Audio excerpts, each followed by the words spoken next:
Ini kaum muslimin fadilah di puasa di alam kubur. Yuk kita lanjutkan perjalanan. Tadi ya, ketika kita berada di alam kubur, alam dunia ini mungkin masih eksis. Ada anak cucu kita, duriah-duriah kita yang masih memakmurkan alam dunia ini. Tapi nanti ada titiknya ketika sangkakala ditiup. Apa yang terjadi? Tiba-tiba bumi bergoncang dengan goncangan yang dahsyat. Tiba-tiba kita itu melihat bumi itu kemudian terbelah, gunung-gunung berhambur-hamburan, bintang-bintang berjatuhan, langit itu terlihat berwarna merah seperti kilapan minyak, bahkan kemudian runtuh sehingga kemudian matahari itu kemudian digulung.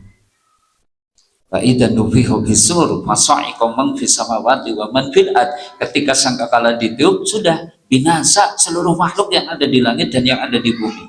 Malaikat mati, jin-jin mati, manusia mati, hewan-hewan baik yang mungkin binatang laut, mamalia, unggas, bahkan mungkin binatang-binatang bersel satu, semuanya mati. Bumi digenggam oleh Allah, langit digulung.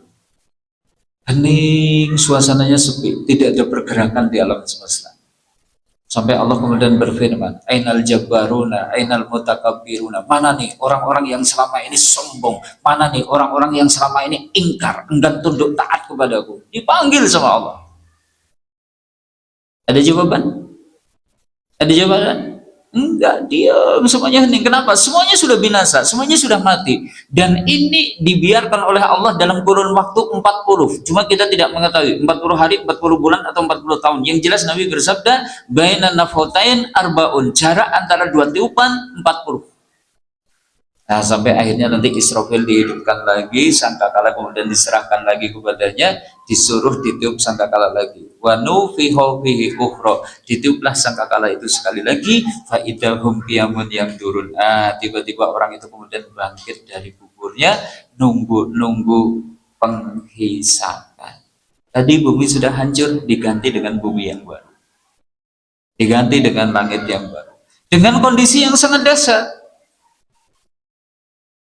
Bumi mahsyar itu berwarna putih. Yusaruna sayumal kiamati alal ardi baido. Besok manusia dikumpulkan pada hari kiamat itu di bumi yang tanahnya berwarna putih, datar, tidak ada lagi gunung, tidak ada lagi bukit, tidak ada lembah, semuanya rata, tidak ada lagi benua, tidak ada lagi pulau, dikumpulkan di satu dataran yang sama. Sementara matahari didekatkan di atas kepala kita.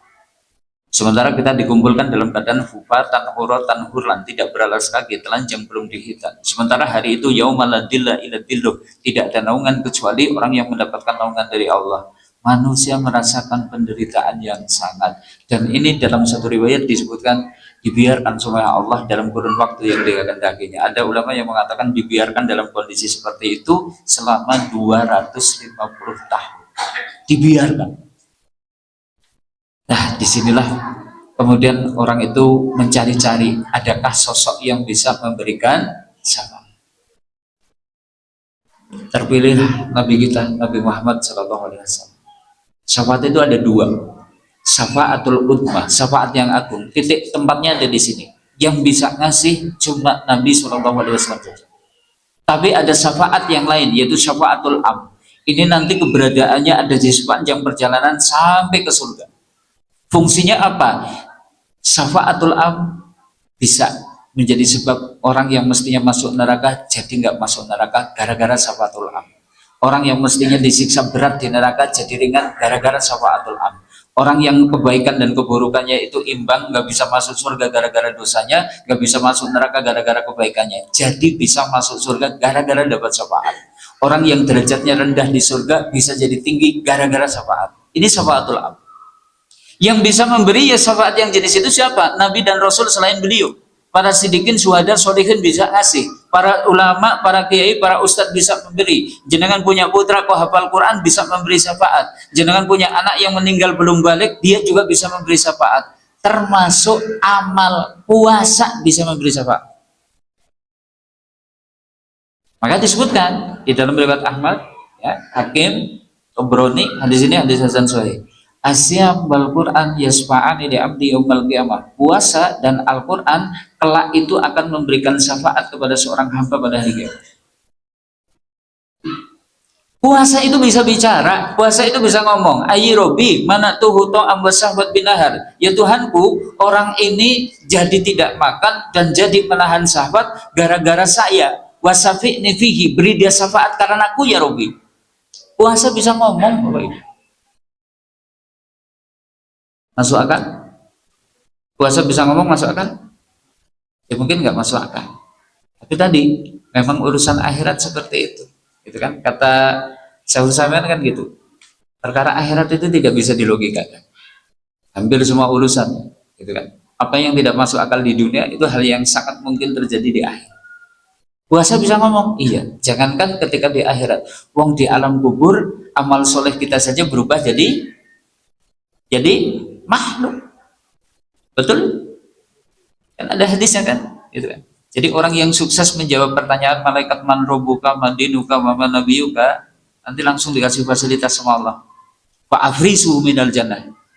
Beri dia permadani dari surga. Jadi ternyata orang beriman ya, kelihatan di kuburan, mungkin di kuburan sana itu di tempat yang sepi, lembab, becek. Sebenarnya orang beriman tidur di atas permadani. Wa albisuhu minal jannah. Beri dia pakaian-pakaian dari surga. Kita masuk kuburan, modalnya pakaiannya sama. Apa? Mori.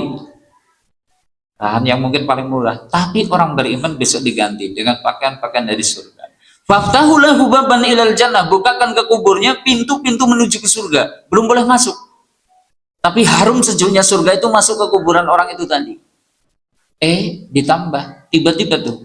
Summa ya'ti rajulun hasanul wajhi hasanus siyabi tiburihi. Tiba-tiba masuk ke kuburan orang yang beriman itu, orang yang mukanya bagus, pakaiannya bagus, harum baunya. Ternyata siapa? Ketika orang beriman itu nanya, man anta fa wajhuka wajhu yajibil khair. Anda siapa ya? Dari wajah Anda kok kayaknya Anda membawa kabar yang menyenangkan. Dia kemudian menjawab, ana amalukas soleh, saya amal soleh Anda. Ternyata amal soleh besok berwujud menjadi sosok yang menemani kita di alam kubur. Dan nanti bacaan Quran dan puasa pada hari kiamat juga akan berkata-kata, memintakan syafaat untuk pelakunya. Dari situ kita beruntung. Ketemu Ramadan, bisa puasa. Kita berharap besok akan dapat syafaat. Pertolongan.